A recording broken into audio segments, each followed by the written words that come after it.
Isang double-header na naman ang nakaabang sa fans ng PVL sa pagpapatuloy ng All-Filipino Conference.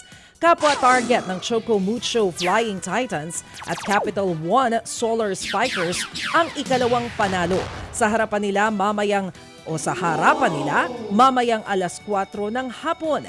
6:30 ng gabi naman ang laban ng Creamline Coal Smashers at Zeus Coffee Thunderbells. Susubukan naman nilang mapanatili ang momentum matapos makubra ang kanilang unang panalo sa huli nilang mga laro. Gaganapin ang mga ito sa Phil Oil Eco Oil Center sa San Juan. Pero mapapanood din ito sa One Sports Plus at Pilipinas Live app.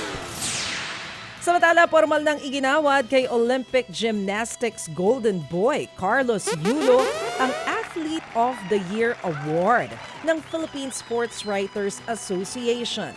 Nangyari yan sa PSA Awards Night kagabi sa Maynila.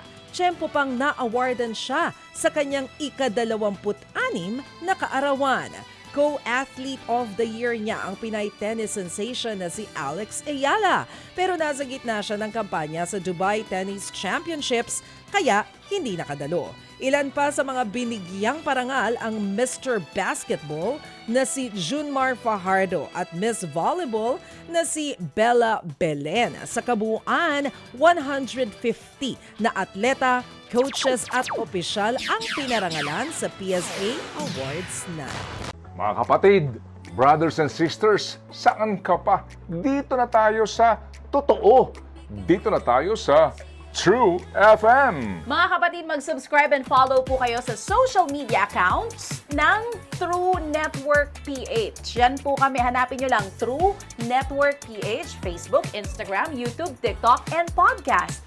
Mapa-Apple or Spotify man yan, mahahanap nyo kami. Lahat ng mga napapanood at napapakinggan nyo po sa programa, nasa social media accounts namin yan. So, paano mga kapatid? See you sa social media!